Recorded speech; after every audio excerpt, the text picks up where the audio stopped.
as we continue the tournament for the television championship. Hello, everyone. Craig Johnson along with Scott Hudson. 4 men have already advanced to the second round. 4 more men will advance on this afternoon's card. Last week we saw Billy Black, Randy Rhodes, the Patriot, and Wild Bill Irwin advance in the tournament. After today's show, 4 more men will be advancing in our tournament, Craig. We will recap the situation of Mucken Singh, and he will make his debut in the ring. We will also see Rip Rogers in first round action. And the match I'm looking forward to, Pretty Boy Doug Summers, a very good tag team competitor, not a bad singles competitor, going against Chris Walker. Chris Conan Walker, muscled up, just muscles on top of muscles, muscles I don't even have places, taking on the wily ring veteran, Doug Summers. We're going to recap the action from last time when we return, and then get ready for a lot of action coming up from the GWF. Stay tuned. Some great action on the last edition. Absolutely, Craig. 4 men advancing, as we said in the earlier segment. We're going to see 4 more men advance today, but last week was such a great show. Well, let's take a look and see the action from last time. And Billy Black now coming back, and whoa! A big super kick drops the Diaz in the middle of the ring. Scott, you remember I was telling you about the Japanese moves, Americanizing them a little bit? There you see the savate kick, one of the first moves I'm sure we'll see. Billy Black has a repertoire of wrestling, and there's a move I don't think has a lot of wrestling to it at all. The old punch right to the old jaw there. That's from the Badlands of Texas, and now this is a very bad move from the man from the Badlands. Well, Billy Black has a wide repertoire of wrestling moves he can use in that ring. He can come at you from any direction. He can use any move to beat you. And Brian Diaz now feeling the brunt of the Black attack. It seems that Brian Diaz's vision is slightly less than 20/20, and now it might be a little cockeyed after that. Slam into the turnbuckle, to the ropes goes Brian Diaz. 3 points. Billy Black falls down in the end zone. And Diaz thinks that he's back in his days with the Mavericks from UTA. One more kick. I don't think he was a kicker, though. I think he was playing wide receiver at the time. Well, he could have been a kicker on my team right there with a boot like that to a big man like Billy Black, and he brought him up off the mat. The elbow. Oh, my. Billy Black almost turned a complete flip in the ring, and here goes Diaz to the top. This could be the end of Billy Black's very short attempt to win the global television title. Oh, he got his knees up. The knees are up. And he's got a hold of the tights, but it's a count of 3. Well, we see why they call him the bad boy. Wow, what a chop. Sweet Daddy Falcon drops like a rock in the center of the ring. And we can't sell Randy Rhodes short. We talk about who he looks like and making fun of the guy, but doggone, if he's not a good wrestler, he just dropped Big Sweet Daddy right in the middle of the ring with that chop. Trying to take some of the air out of Sweet Daddy Falcone. If you can get the air out of the man, you can take a lot of energy out. That's exactly what Randy Rhodes is doing now to Sweet Daddy. Elbow to the top of the head. That's a little hard, apparently, according to Randy Rhodes. Well, I'll tell you what, that elbow doesn't appear to be bionic because it hasn't dropped Sweet Daddy Falcone like that chop did earlier. After our feature on Norman, we'll go to the news center. We'll have the fans' question as Bonnie Blackstone joins us. We'll see the Patriot in action against Stan Lane. Of course, his manager, Jim Cornette, at ringside. Sweet Daddy Falcone says Randy Rhodes down to the mat. Thinks he has it. Count of 1, count of 2. But Randy Rhodes somehow gets up. We will also see Phantasma against Wild Bill Irwin. Phantasma, one of the biggest stars of Lucha Libre in Mexico. Can't wait to see Phantasma make his debut here in the Global Wrestling Federation, Craig. Lucha Libre, one of the great wrestling organizations in the world. Very, very exciting. It's going to be a great match later on today. Bulldog by Randy Rhodes. You might say good night to Sweet Daddy. Good night, Sweet Daddy. Trading blows. Stan Lane and the Patriot. The Patriot coming with a big left from the West Coast. That'll take a big man down right there anytime. The old thumb to the eye, and the Patriot is thrown into the corner. Lane comes in, he misses. Uh-oh. In the corner, Sweet Stan, the Patriot, really pumping himself up. To the ropes, elbow by the Patriot. What an impressive wrestler, and the Patriot, big clothesline. The fans absolutely loving the man in red, white, and blue. To the ropes again, big drop kick. A man who is 6'6", 280, up into the air for the big drop kick, but Lane barely gets that foot on the rope. You've got to be impressed with the Patriot. Lane sends him in. Oh, Cornette! Advantage Cornette! As he and Stan Lane seem to think that this is match point. Oh, this is horrible. Jim Cornette just waylaid the Patriot from behind with that racket. No! You were talking about 2 9/10. How about 2.99 there? Oh, my goodness, it was too close. The Patriot barely out of it. Lane, oh, we can't get him up. Oh, Cornette goes down. Roll up, 1, 2, 3. Yeah. The red, white, and blue coming through.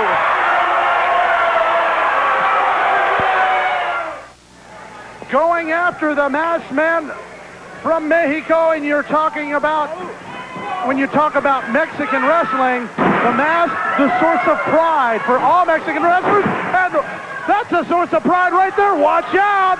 Phantasma looking for Wild Bill Irwin. Don't look now. There he goes. Oh, my goodness. A flying cross-body block over the top rope. What a move by Phantasma. That may have hurt Phantasma worse than it hurt Bill Irwin, but neither one of those guys are getting up. Referee James Beard counting both men out of the ring now. One of them needs to get back into the ring to beat this count, but Phantasma with that beautiful high cross body outside of the ring from inside of the ring. What a move, Craig. Phantasma breaking the count unintentionally by being close to the rope. Phantasma gets him with a flying forearm. Unos, dos, but not a count of 3. Oh, boy. Phantasma now with the best of Wild Bill.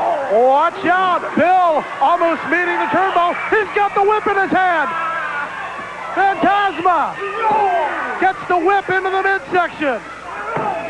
Bill Irwin turning the tide.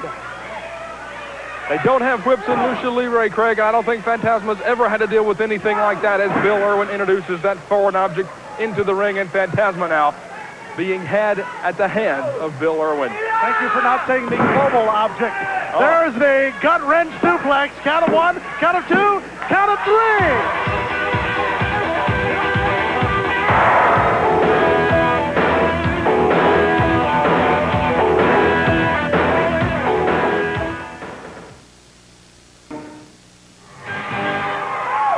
Terry Garvin making his way to the ring, and I have to give this man a lot of credit.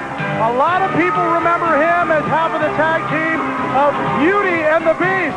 Well, this man has shed that image, put on some big-time muscles, and is ready for action, has become a fan favorite here in the GWF. He shed a lot of things, including an awful lot of hair, Craig, because last time we saw Terry Garvin, he had hair down to, well, a lot longer than it is now.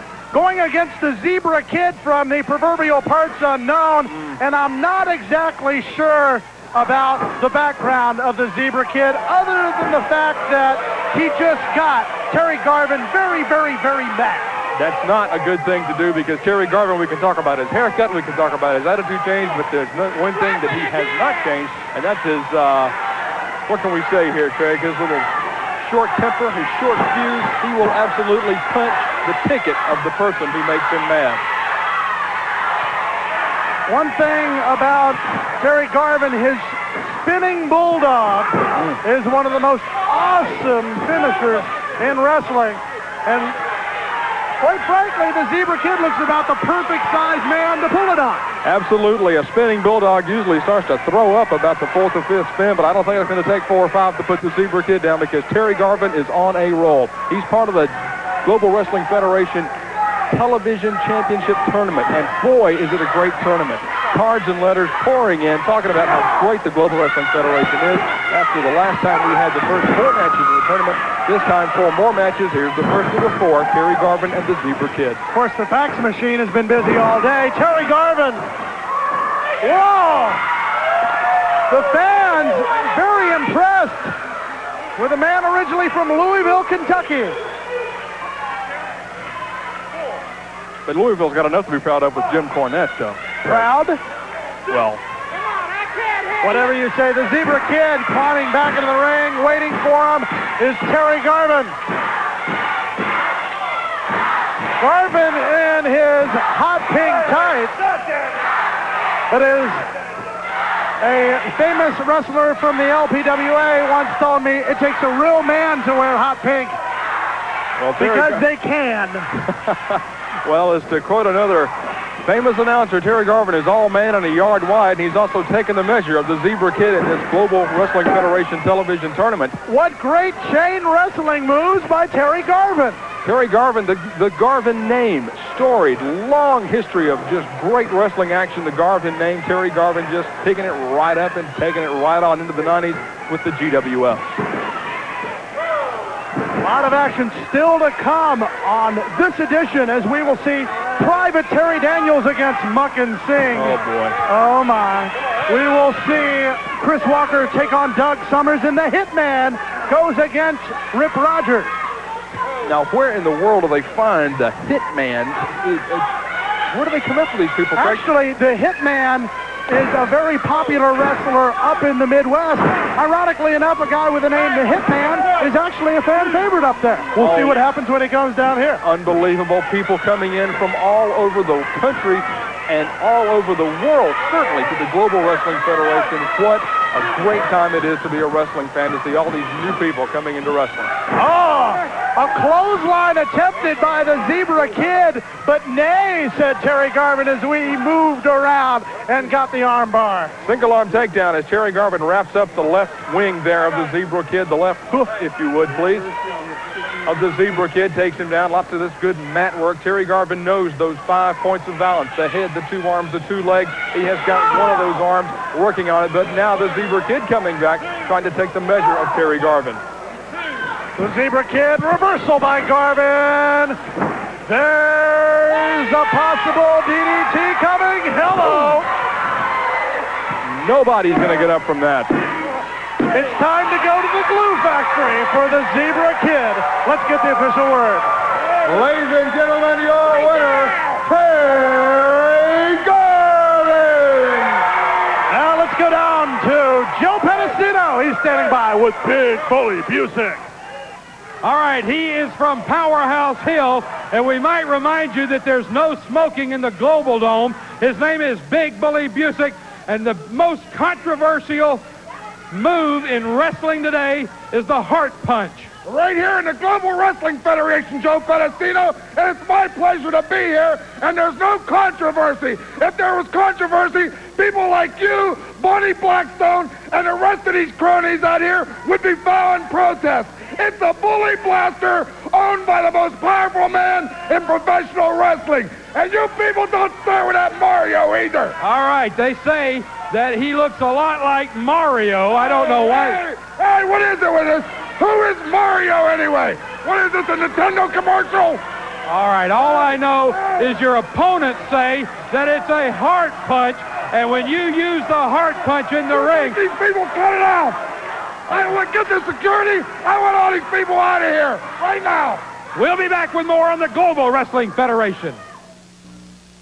Now entering the ring from Karachi, Pakistan, Mucken Singh. Well, we used to know him as Norman. Let's find out what happened to make this transformation. He's looking a little bit different than I'm used to seeing him. Maybe we'll get an explanation. When we were in the NWA together, one of my best buddies, Norman, it's great to see you here in the Global Wrestling Federation. First of all, I'm not your buddy, Pedicino, so shut up. I haven't been your buddy for a few months now. I'll tell you something. I got myself associated with the boss, and the boss told me one thing. He said, forget about Norman, forget about these... Wait, Norman! And forget about these snot-nosed people. I'll tell you something, I don't care. You know what? The Americans proved one thing to me several months ago. They got to go over to the Persian Gulf, take 500,000 soldiers and $10 million of my tax money to beat a country the size of Rhode Island. I'm not too proud of any of that, Pedicino. I'm not too proud of you. Norman, I don't understand. Well, I mean, you used to bring out teddy bears, and all the kids would give you teddy bears, and when the kids found out you were going to be here tonight, there's got to be 100 teddy bears here for you tonight. I mean, you know, I'm in shock. You take all 100 teddy bears and add them up, they add up to more IQ than is in this building, Pedicino. I don't need to worry about teddy bears. I don't need to worry about little kids running up and wiping their dirty nose on my pant legs anymore, and I don't need no more toys. The only toy I'm going to have is anybody that wants to climb in that ring with me. The boss told me to beat him and drag him around like a toy. You keep talking about the boss. Who is this boss? Once you like to know, Pedicino, you're always snooping around. You want to know everything. You'll know soon enough, Pedicino. After victory, after victory, after victory, and the boss gets happier and happier, and the money keeps coming in my pocket. Then maybe I'll have to bring the boss out. Maybe give a roll of nickels to you, Pedicino, so you can buy a new tie. Well, Norman, let me ask you a question. What is I don't understand the get-up. The new outfit, I don't understand it. The get-up is one thing. I went back to my roots. I went back to the great Pakistan people of the world, and I dug back in my history, and the boss told me, you know something? Forget Norman. Your real name now is Mucken Singh. Mucken Singh. Can you remember that? And if you don't want to call me Mucken Singh, Pedicino, you can just call me the Great One. All right, he's not Norman anymore. He's not the same old Norman I used to know. We'll be finding out more about the boss and about Mucken Singh in the weeks to come here on the Global Wrestling Federation. I'm in shock. This guy is like the plastic surgeon's dream come true. He has had the makeover that would probably cost about $8 billion in any self-respecting plastic surgeon's office. Yeah, but what is it in Pakistani currency? I don't have the slightest idea. Probably a lot more than you or I make. But he used to be Norman. He was the teddy bear. He was the kid's favorite. He dressed up as Santa Claus, Craig. He was just the ultimate nice guy. And he comes back in here. He renounces teddy bears. He renounces the fans, the kids. He tore the head off a teddy bear, for Pete's sake. And speaking of teddies, the man who got him out of the insane asylum was Teddy Long. He was the man that started this whole problem. Oh, boy. And apparently, the story goes, as I read Match Day, the program of the GWF, you're talking about a guy who said he had to be nice to keep his visa. Well, now he's got his green card.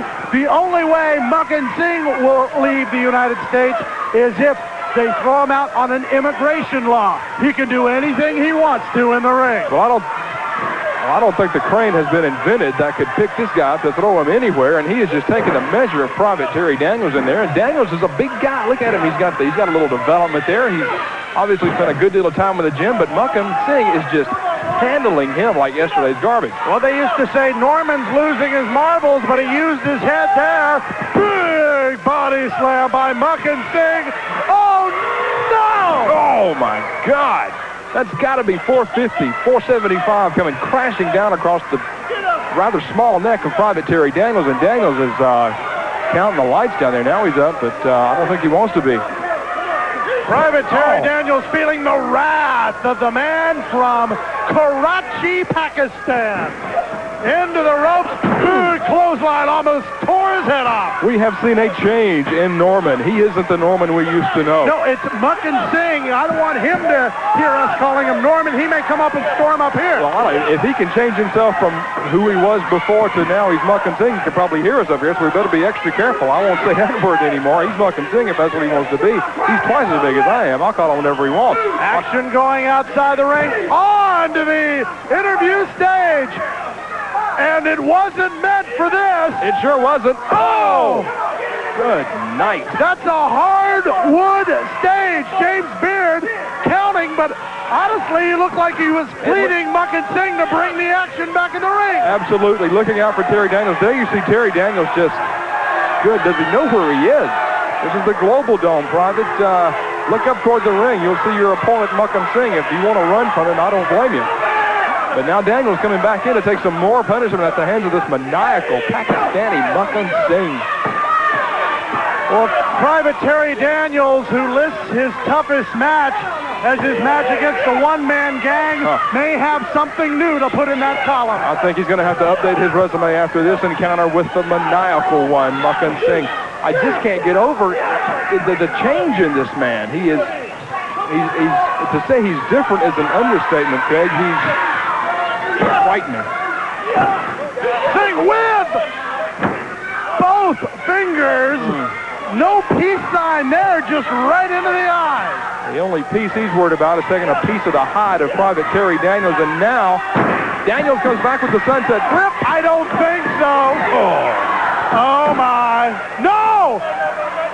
That's what Norman used to do to finish the match. He goes, that's not it. This is not Norman. This is Mucken Singh. And from what I understand and what I've been told by his press agent, he's not finished until it's the Karachi Crunch. Oh, my God. What could that be? We have yet to see it, but I got a hunch we're about to see it. Oh, no. Oh, my God. Private Terry Daniels. Can you put cast on ribs? Well, I think this may be a discharge. Oh. This is horrible, Craig. The man from Pakistan winning with the Karachi Crunch. Your winner, Mucken Singh. Coming up next, we will have the news center, the fans question with Bonnie Blackstone. Then we'll be back with more action, including Chris Walker.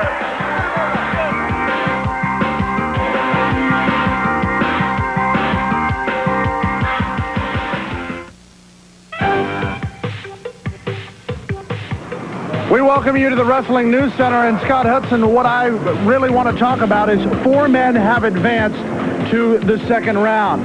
But one man may have to wrestle up to 5 times to get to the championship match. You're also talking about if they win the coin flip, a man may only have to wrestle 4 times, getting to rest an entire match. How much of an advantage do you think that is? Well, to briefly review the rules in the GWF Television Championship Tournament, it started off 24 wrestlers, 12 big matches. We narrowed it down to 6 matches, then to 3. We had 3 wrestlers left, and you know you can't have one match with 3 wrestlers. What they did was flip a coin. The winner of the coin flip gets a bye into the finals. 3 wrestlers, a coin flip. One of those 3 goes automatically into the championship match, thereby making one unfortunate wrestler someone who has to win 5 matches all through the tournament to win the television championship. The man who wins the coin flip only has to win 4. And you're talking about a lot of rest in that period, too. Absolutely. The average match here in Global Wrestling Federation going about 7-10 minutes, somewhere in there, especially in the tournament. They're pretty quick. You're going to have a wrestler in the finals who will have had that extra 7-10 minute break in there. That could be all the difference in the world when it comes to that championship match. Also, if there's a case of a man getting injured, he will have that time to rest also. That's absolutely true. The coin flip winner, and we stress that, the coin flip winner will have that extra break to get over a cauliflower ear, a black eye, a bruised nose, a bloody nose, a cut, an abrasion. It could happen that that man has that little extra time to throw him momentum-wise right toward the title. When we come back to you on the Wrestling News Center next time, we're going to look in depth at the 8 people who have already made it to the second round and give you maybe some of our predictions as to what may go on from here. For Scott Hudson, I'm Craig Johnson. We'll be back with more action right here on Supercard. In the Global Wrestling Federation, we're here in the Global Dome. We're surrounded with fans just like Christopher who want to get the opportunity to talk one-on-one and ask questions of their favorite wrestling fans. Christopher, you had a question. You want to go ahead and pop that one out? Jeff Gaylord looks pretty strong, and I was wondering if he holds any records in other than pro wrestling. All right, Jeff Gaylord, Missouri Tiger. Does he hold any records other than in professional wrestling? I'll have a chance later on in this edition to ask the Missouri Tiger and get his response. Pretty boy Doug Summers going against Conan Chris Walker. Talk about, did someone chisel this man? What sculptor did this man? I think incredible. The big sculptor upstairs must have created this one, because I don't think the artist has been born yet that can sculpt something that perfect. Chris Walker, just a really Greek god. I've never used that cliche in my life about anything, and I think Chris Walker comes the closest to meeting that lofty lofty description. But he's in there against a wily ring veteran. He's in there against the pretty boy, Doug Summers. Doug Summers, of course, a former AWA tag team champion. He has had a long career. I mean, Doug Summers has got to have 15, 20 years in the wrestling business, and I don't care how good a body you've got, 15, 20 years in the wrestling business is going to overcome a couple of muscles in life. Chris Walker using the muscles there, goes into the side headlock. She's absolutely putting the pressure on the pretty boy. And I mean, when he wraps those biceps around you like he's got, and he locks those hands like that, that's pressure. You think speaking in front of a crowd is pressure. You think driving on the expressways in downtown New York City is pressure. You haven't felt pressure until Chris Walker wraps those big, good heavens, they've got to be 34-inch boa constrictors around your neck and your head like that. It just squeezes for all he's worth. How about the Conan Crunch? That's probably what you'd call that. Chris Walker getting the best, pretty boy Doug Summers, but a little holding of the tights will help the pretty boy. We talked about Summers being a member of the AWA Tag Team Champions a few years ago. Chris Walker has held many a regional title. He absolutely has. He's held several titles in the Georgia area. He is a former Georgia Tag Team Champion. He held one half of that championship not too very long ago. And Chris Walker has had successful tours of Japan, of Puerto Rico, of Austria. He is an international superstar, one of the many international superstars coming to the Global Wrestling Federation. Still to come on this hour, the Hitman, the popular man from the Midwest. I understand Chicago is where he makes home. Going against Hustler Rip Rogers. By the way, that car outside, did Rip sell you that? Well, I came into the tapings here, Craig, and I didn't have any way to get around. He rented it to me. Oh, how much did he charge you? I kind of gave him a credit card. Oh! Well, we'll deduct a payment out of the shoulder of pretty boy Doug Summers, and Chris Walker puts more pressure back on. And that ring post does not give an inch, Craig. I can tell you, because I was walking past it a couple of tapings ago, and I accidentally fell and tripped. Didn't hit it very hard at all, and I'm still bruised on the upper part of my arm where I hit that thing. And Doug Summers flew in that thing at good night, 15 miles an hour when he got that good running start against Walker, and Walker moved, and I know what Summers is feeling right now. What travel agent arranged that trip? Not the same one that brought me out here, I can guarantee you that. Walker keeping the pressure on the temples of pretty boy Doug Summers. Walker from Atlanta, Georgia. I understand that when he walks around Atlanta, Georgia, he's like a Pied Piper with the ladies. The ladies are following a mile behind. It's pretty bad for traffic back in Atlanta, but it's good for Chris. Summers, belly to back suplex. Putting the shoulders of Chris Walker to the mat with massive force. I hate to sound like I'm a member of the all-cliche team there, Craig, but when they're both lying on the mat, they're all the same height. And now Walker's down, and Summers trying to take the measure of it, but he drops it, and Walker out of the way. There's that experience of Summers not paying off. As Walker's youthful exuberance, he just rolled out of the way. Summers went headfirst into the mat, and that's got to hurt too, Craig. This isn't a trampoline they're wrestling on. Hard as a rock in the middle. I was in there just before the matches started just to see what the new surroundings here at the Global Dome were like, and I, like you, tripped at the apron and landed right in the middle of the ring, and it's not exactly the most padded place on earth. Well, as a wrestling fan, I think we've all had our match of the year candidates on trampolines in the neighborhood arenas, as it were, but it's a different world when you're between those ropes, Craig. This is not a bouncy give and take type operation. It hurts when you land on that mat, and these guys do it time and time again, and you got to admire somebody who can get up from just one of those backdrops or drop kicks or body slams. We are here at the Global Dome, the home of the Global Wrestling Federation, a made-for-wrestling arena like you will see nowhere in the world. Craig Johnson along with Scott Hudson. This a first-round match as Chris Walker and Doug Summers just battling it out. Summers getting the best of Walker now. Gut-wrench suplex, got him over. Put him down. There's a count. No, put him on the rope, but then a count of two by Sean O'Brien. The winner of the tournament will be the Global Wrestling Federation Television Champion. Absolutely one of the most prestigious titles in the world, bar none. You can get, you may even get like hotel discounts somewhere. That thing is so prestigious, Craig. This is a tournament with all of the top stars in professional wrestling, and these two men are two of the best, Doug Summers and Conan Chris Walker. It's hard to believe that one of these men will not advance in this tournament. This is a great opening round match.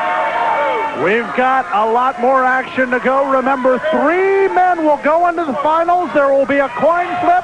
The winner of the coin flip goes straight into the championship match. The other 2 men have a playoff match. Then the championship match to determine the television champion. Count of 2 on Chris Walker by Pretty Boy Doug Summers. And Summers is going to go for a little bit of punishment on the lower back. Conceivable that one man who wins this Global Wrestling Federation Television Championship could have to win 5 matches. If he is part of that playoff match in the final round, he would have to win 5 matches to walk out of this tournament as the champion, Craig, and that is a tall order to win 5 matches in a tournament this just brimming, chock full to the brim. Speaking of a grip on the tights by Pretty Boy Doug Summers, and a little bit more punishment to the lower back. Chris Walker may see an end to his dream of the title here if Pretty Boy Doug Summers keeps on this pace of punishment. Well, speaking of the pace, Craig, this one has taken a lot out of both men. You can see the sweat glistening on those bodies in the ring. Both men taking a couple of extra breaths in there as they've been going at it for now 4 or 5 minutes under these hot lights at the television studio, and they know what they're up against. There's also added pressure. You just kind of get tired in there, and they're going to have to reach down, find that second effort, that second win, that intangible that we just can't put a name to win this match. These are 2 great, great wrestlers. Summers locks it in, pulls him over with a suplex.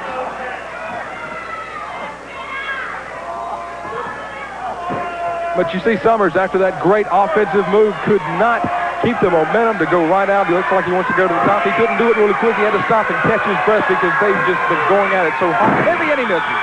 Nobody home in Conan land. Chris Walker out of the way, and now Walker, is he making a mistake by going up to the top rope? He could be setting himself up here, Craig. Summers has been around the horn. He knows what to look out for. Look at Walker, perched and ready in that top corner. And if Summers doesn't get up, Walker may be counted out, but hello there! Oh. Cross body block, 1, 2, 3! Conan, Chris Walker will advance. Georgia, Chris Walker! Coming up next, Joe Pedicino with a dangerous pair, Rip Rogers and Mucken Singh. Plus, we'll have the answer to the fans' question when we return.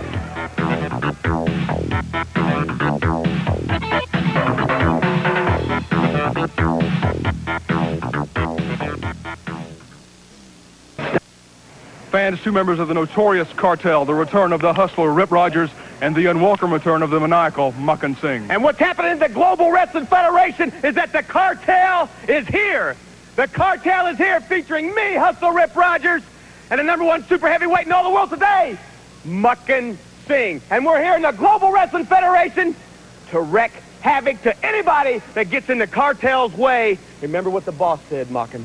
You know something, Ripper? When the boss speaks, we all listen. The boss hands out the big money. The boss gives the orders, and we listen. You know something? It's time to show the world what a great, great trio, maybe more, we put together. It's time to rule the world once again. The boss told me, get ready, get set. It's time to destroy. Anybody wants to climb to them ropes? Anybody wants to come in a building? Anybody even wants to come in the city we're in, the state we're in, the country we're in? It's time to destroy them. Boss, we're doing it for you. Answering some of what the Global Wrestling Federation fans want to know, Bonnie Blackstone back with you again, and the Missouri Tiger, Jeff Gaylord. Some of our fans were asking about your background. You have such an impressive physique. They want to know if you hold any weightlifting records or any type of other titles other than professional wrestling. Yeah, Bonnie, when I was in college, I bench pressed 525 pounds for the Big 8 bench press record. And when I was in football, I had the school record of 18 tackles for a loss, which is a school record. And I also hold the Texas State bench press record at 615. How do you currently keep up your physical regimen? What are you doing nowadays to keep your cardiovascular system in tune? Well, in football, I had a couple knee surgeries, so I ride the stationary bike a lot. And also, we do a few wind sprints down at the stadium here at the Dallas Stadium. And also, we do a lot of regimental weight training work, which requires a great deal of cardiovascular work. All right, here he is, the Missouri Tiger, Jeff Gaylord. Maybe this answers some of your questions.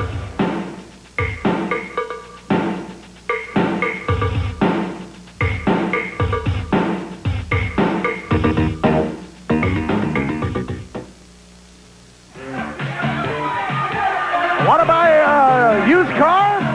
How about a Rolex watch? Maybe the Brooklyn Bridge? He's got This man will sell it to you. He absolutely has anything you want. He is a hustler in the truest sense of the word. He'll sell you anything that you want to buy, I promise you. He'll sell you anything he wants to sell you, I promise you that too. This guy can sell ice to the Eskimos. He can sell anything to anybody. He's the hustler, Rip Rogers. He's going against a man known as the Hitman from Chicago. That's a testy-looking character there, the Hitman. And you say he's a very popular man in the Midwest from Chicago, I think you said? And I honestly can't understand, but maybe we'll see. It will be an interesting match. Maybe Rip might sell him a plane ticket back. He probably could. He's probably got 4 or 5 in those tights right now. He's probably trying to make a deal on in the back before he came out. That's probably why he was a little couple of seconds late getting out, trying to make a deal back there. It's the Hitman against Rip Rogers, first round action in the GWF Television Championship Tournament. Rip Rogers, who claims to be an expert on basketball trivia, including the ABA, back when the Indiana Pacers were in the ABA. Not long ago, huh? Also a high school football coach at one time before getting into the sport of professional wrestling some 14 years ago. Talk about a veteran. Absolutely. Rip Rogers, now for all the problems Rip Rogers has with his attitude, which are many, he does have a great body. To be in the business as long as he's been a wrestler, he absolutely looks like he just walked out of the gym. He could go win a bodybuilding tournament right now if he set his mind to it. Well, he was Mr. Central USA and Mr. Southern Kentucky, 2 of his many bodybuilding titles. Mr. Southern Kentucky, huh? I understand it was between him and Denny Crum. It was real close. No, that was the one-on-one tournament the previous week. I'm sorry. I've got to get those bodybuilding rules down. They're so complicated. He's in there against the Hitman, a very popular man from the Midwest, and there's a wrist takedown. Now, the thing that I want to know about Rip Rogers, we've heard that the boss has ordered him to win this tournament. Well, who is the boss? I know who my boss is. I don't know who his boss is. It could be anybody. Rip Rogers will do anything for $1. So that pretty much means it's nobody with more than 1. It could be anybody. Anybody who's got $1, Rip will work for you, or he'll try to. I understand his contract calls, as he misses the shoulder block there, for him to get paid in a figure that ends in 99. I don't know why, but he does. Unbelievable. He's probably got an 800 number, too. How about a 900 number? You make money on those. Good point. That's free. He doesn't like anything that's free unless it's given to him, of course. The Hitman taking advantage of the hustler at the current time, and, well, there's something that could sell you a bill of goods. Take away something from you, too. Back and forth they go. I can see what you're talking about, the Hitman. He is no Johnny-come-lately. He knows his way around that ring. He has taken it to the hustler, Rip Rogers, and I think Rip Rogers needs to spend just a little less time on the showroom floor and a little more time in the gym and or the ring, because the Hitman is in control here, Craig. Surprisingly, the Hitman taking the measure of Rip Rogers. Now, what car did you rent from him? I think it was a Tucker or an Edsel. So that's what... Don't tell me you have that car. I don't want to be seen with you at dinner. Well, that's mine out back. I think it's a Tucker.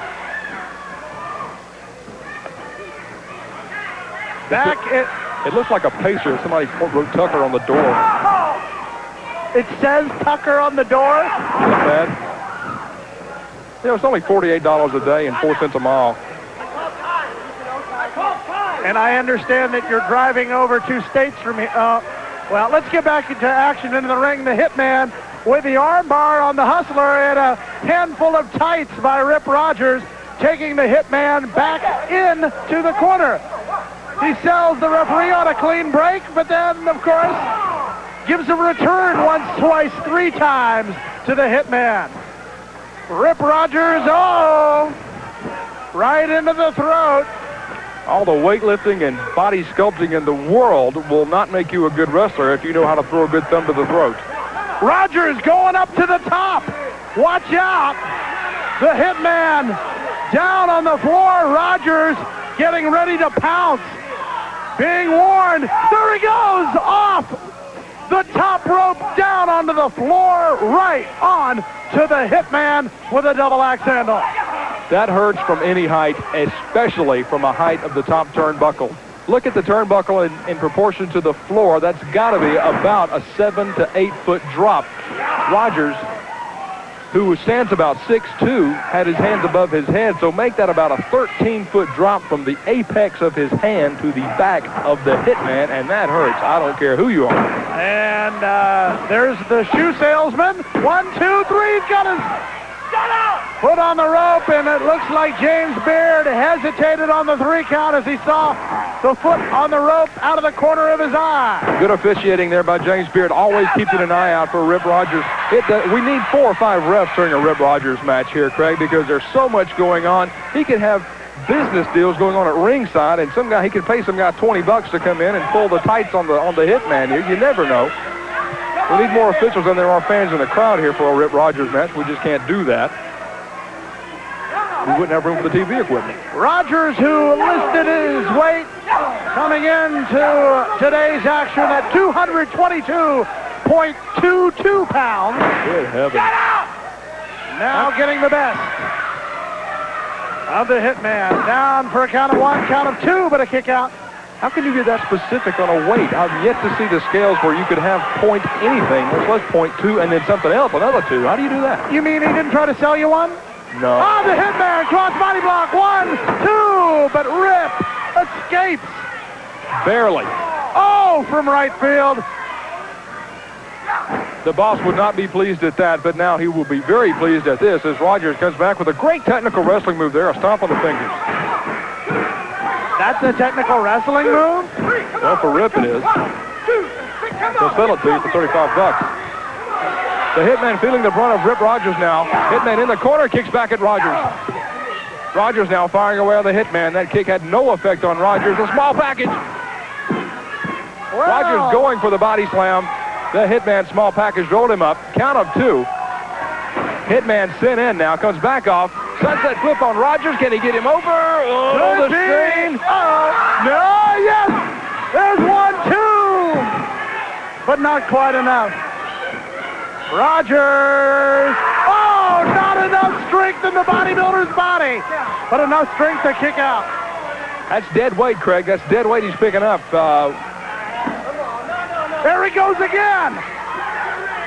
Climbing up to the top rope. Rogers looking down. The Hitman trying to get his bearings, and this time James Beard talks Rogers out of flight number 222. That's what it says right here, 222. He's already got that label down. Yeah, sure enough. From his travel agent. The Hitman coming back at all. Ripped in the grip of the ropes.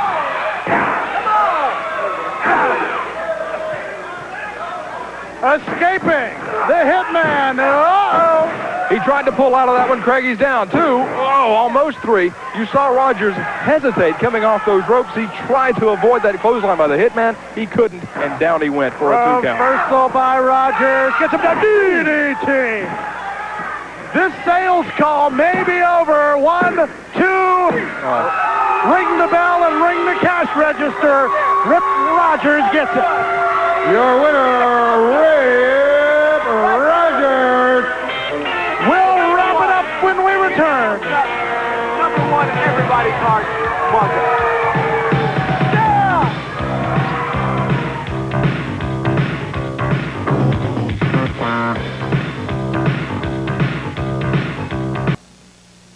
Wrestling fans, I am here with the nastiest guy from the Commonwealth. And let me tell you something, Axel Rotten. Tell me, I've heard what you did to win that Commonwealth belt. What did you hear that I did to win the Commonwealth belt? Well, Joe Pedicino. Let's just say I heard some money changed hands and that you would do anything it takes. Now, the fans want to know what the Commonwealth belt stands for in the Global Wrestling Federation. Of course, it's England and all of the Commonwealth countries, including Canada. And I understand that you had quite a successful tour of Canada recently. Well, let me tell you this and all these people about this cultural desert you call America. Once a colony of my country, you people speak my language.